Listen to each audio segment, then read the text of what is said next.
Módulo 5. A formação do ego. Lembra que eu falei para você que a gente ia falar um pouquinho do aspecto externo, de uma maneira geral, do ego, e aí a gente ia aprofundar mais.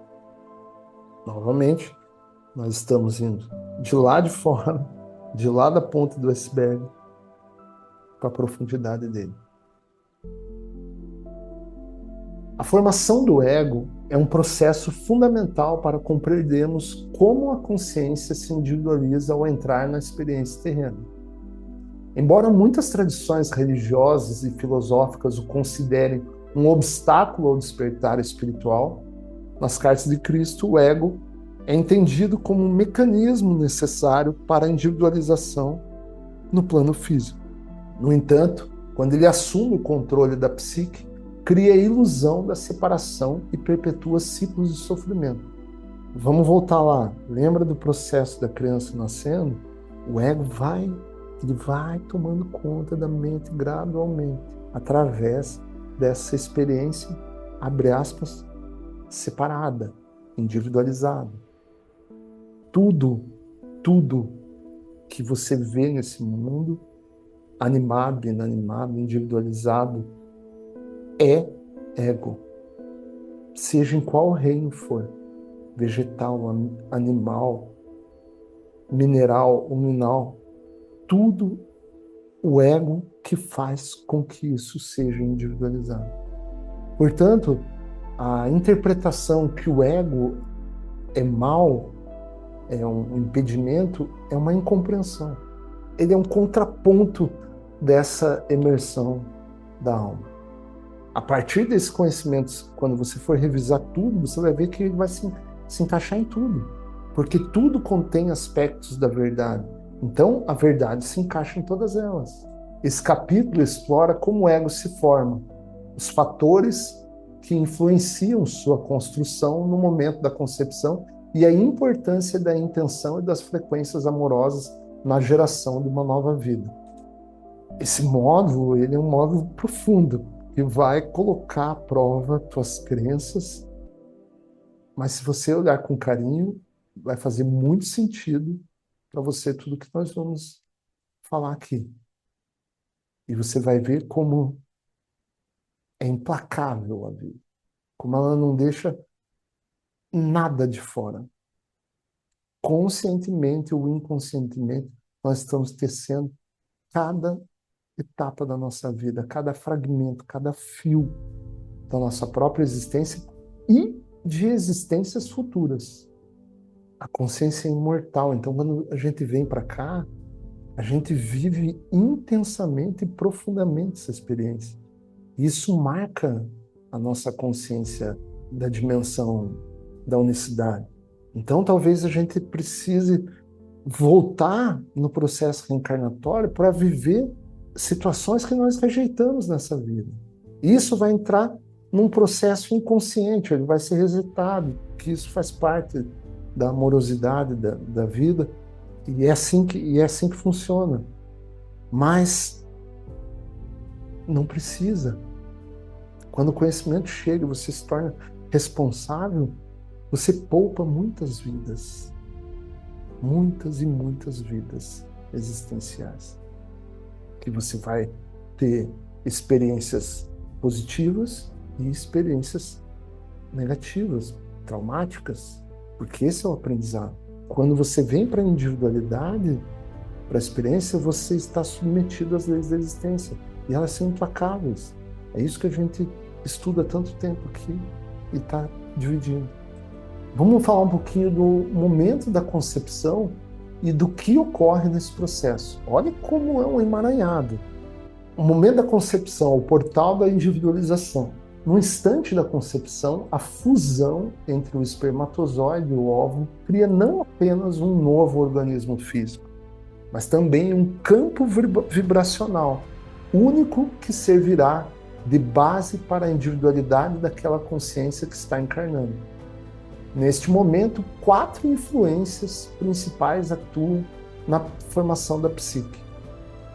A vida é a consciência, e a partir dessa consciência, todas as experiências são atraídas para ela.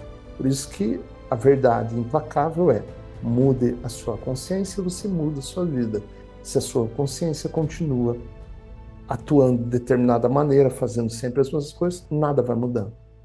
Você tem que mudar essas camadas de consciência, todas elas. Isso normalmente é um descarte. Agora, eu só quero que você, para você receber isso com mais clareza, tenha em mente que você vive em duas dimensões. Uma dimensão espiritual e uma física. Elas atuam em paralelo e são análogas. Veja, eu falei análogas. Não estou falando que são iguais. Se você pegar o Caibalion lá, vai ficar mais claro para você. Sim, o que é acima é o que está abaixo. Então, elas são análogas. Vamos lá. O código genético, aquilo que a gente chama de DNA, que todo mundo fala, mas ninguém entende, define características físicas, predisposições fisiológicas e até mesmo certas inclinações emocionais herdadas dos pais. Sim, física, intelectual e emocional. O campo energético dos pais, no momento da concepção, vamos lá. As emoções e estados vibracionais presentes na concepção afetam a energia inicial do novo ser. Exatamente. Uma proximidade amorosa ou um desejo único e exclusivamente físico. A intenção no ato sexual, o propósito e o nível de consciência dos pais no momento da concepção determinam a qualidade vibracional da nova vida. Aquilo ali pode virar um portal para uma consciência extremamente amorosa e, do outro lado, uma consciência extremamente egocêntrica. Até isso, não é que ela escolhe, tá? É que ela é atraída no campo vibracional dela, lá na dimensão espiritual, que se dá por decorrência na dimensão física. O plano espiritual da alma, a consciência que está encarnando, traz consigo memórias de vidas passadas e um propósito específico de aprendizado e evolução. Não é que ela vem para salvar o mundo, não. Não é isso. Ela vem em decorrência de toda a história consciencial dela. Compreende que é diferente? E sempre procurando evoluir, num sentido de autocura, de se curar, para continuar galgando níveis conscienciais para além da matéria. A interação desses fatores define a base da personalidade e dos desafios que serão encontrados ao longo da vida. Lógico, porque aquele nível de consciência ele vai atrair situações semelhantes, aprendizados semelhantes para a própria evolução. A consciência também é atraída por as consciências paternas, né? Nada é acaso. Esqueça acaso. Não existe acaso na vida. O acaso é uma interpretação do ego para tentar achar um culpado e se fazer como vítima. As influências genéticas e energéticas na formação do ego. O DNA e os padrões comportamentais. O DNA carrega informações que vêm sendo transmitidas por gerações, incluindo não apenas características biológicas, mas também padrões emocionais. Estudos de epigenética mostram que traumas e experiências vividas pelos antepassados podem influenciar a expressão gênica das futuras gerações. Eu já reconheci alguns padrões emocionais assim que provavelmente vêm disso aqui. Mas não para achar culpado. Para você transcender aquilo. Para você aceitar, para você, sobretudo, compreender. Isso é a evolução. E isso sim, ele pode ser trazido e isso vai se perpetuando de uma geração para outra. Até que alguém desperta e quebra esse ciclo. Você já deve ter visto isso por aí. Mas acontece que como tudo vem quebrado, as pessoas não conseguem montar esse quebra-cabeça. E aqui a gente está procurando fazer isso. As cartas fazem isso. De uma maneira sublime, inédita. A gente está tentando decodificar aqui. Os impulsos paternais e maternais. O pai e a mãe transferem para a consciência que encarna não apenas sua carga genética, mas também sua energia vibracional e emocional. O estado emocional da mãe durante a gravidez influencia diretamente a biologia e a energia do bebê. Gestar em amor e harmonia fortalece a psique da criança. Estresse e medo podem criar padrões energéticos de insegurança. O papel do pai presente ou ausente define a estrutura de segurança vibracional da nova consciência. Então, como é complicado você ter, até certo ponto, né? Inicialmente parece complicado você ter conhecimento, porque o conhecimento ele vai abrindo portas que são implacáveis. Por quê? Porque você está em linha em todas elas. Você não escapa das leis da existência. Você não escapa do processo da vida fundamental, inteligente, criativo, amoroso, protetor, que cura. A doença é um processo da mente dividida. Ela é autocriada pela nossa mente. Acidentes não são acaso. Ah, é muito complexo, Paulo. Não é. É gradual. A liberdade ela vai sendo ganhada milímetro a milímetro. Liberdade de expressão do teu ser. Frequências amorosas na concepção. A energia presente no ato sexual influencia diretamente a nova vida que está sendo concebida. Nas cartas de Cristo é enfatizado que a sexualidade não é apenas uma interação física, mas um processo de troca de energias e intenções. O sexo é uma decorrência de um contexto muito maior. Ao menos deveria. Perceba que a nossa sociedade ela inverteu isso. E ela acha que fazendo isso deliberadamente não vai ocorrer nada. É como se causa e efeito não existisse. Sim, quando não se tem o conhecimento, é o que aparenta. Mas não é. Cada um de nós vai ser chamado a reconhecer e a experimentar todas as facetas da própria ignorância. Não como um divino culpando. Não, mas como um processo natural da vida. De despertar, de conhecer, de se reconhecer. O impacto da energia no ato sexual. Quando o ato sexual ocorre em um estado de amor genuíno e consciência elevada, ele cria um campo vibracional propício para a entrada de uma alma mais evoluída. O que é a consciência elevada? É a intenção. De um lado, com uma intenção mais amorosa, voltada para essa direção, do outro lado, uma intenção egocêntrica, de autossatisfação. Entende? O que vai variar aqui é o grau. Se é mais para cá, é para lá, e a intensidade. Se a concepção acontece em meio a emoções densas, como medo, raiva ou desejo egoísta, a nova consciência pode ser atraída para uma experiência de aprendizado baseada nesses padrões vibracionais. Veja, o que ela vai trazer de consciência? Uma consciência que transita nesse nível. Por isso que tem aquela frase, nenhum fruto cai longe do pé. É mais ou menos nesse sentido. A intenção na concepção, a intenção consciente dos pais pode facilitar a vida de almas, com um grau maior de consciência.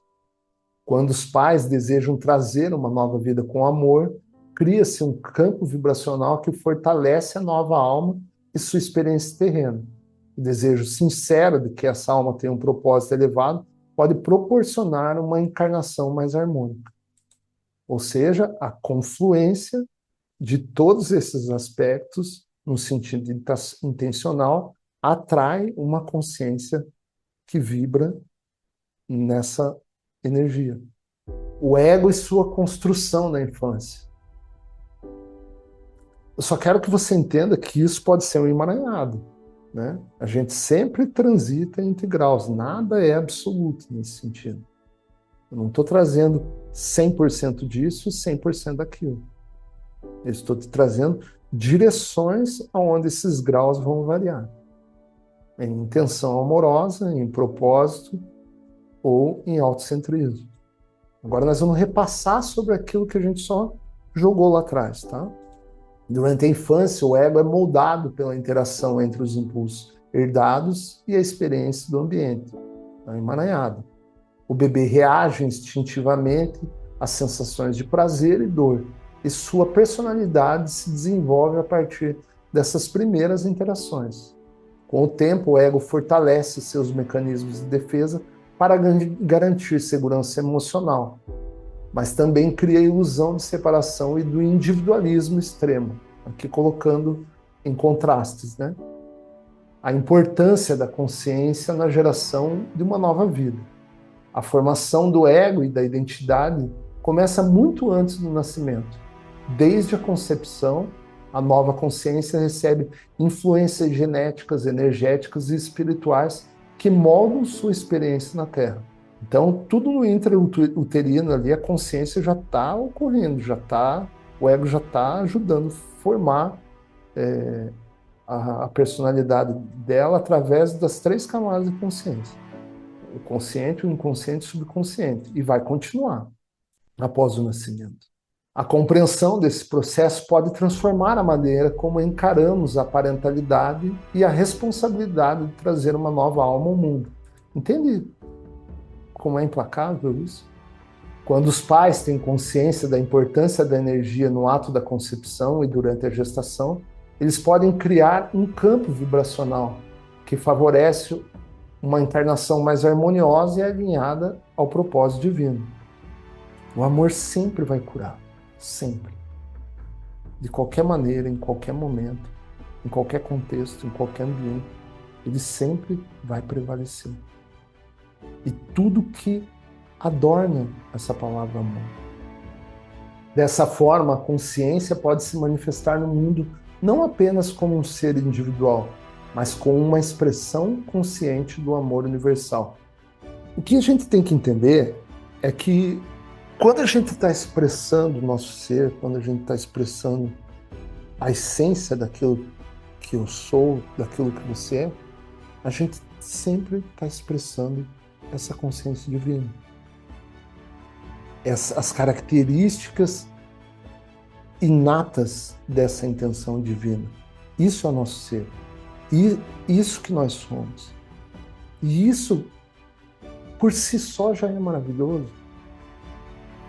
Por si só, é a vida. E sempre que nós estamos confluindo para essa mente separada, para esse senso de vida, a gente está aprisionado. A gente não está estendendo, a gente está criando uma muralha. O amor é a extensão e tudo aquilo que é egocêntrico, que é individualista, no sentido de limitar, de impedir essa autoexpressão da alma, é ego. É lógico que com esses 2 módulos você não se torna um conhecedor pleno desses impulsos. Mas o que eu estou tentando fazer aqui é despertar você para que isso é fundamental, para que isso é existencial e faz parte da tua vida. A partir disso, você vai buscar os teus estudos. Mas isso, se você for verdadeiro, se você for sincero, não tem como escapar disso aqui.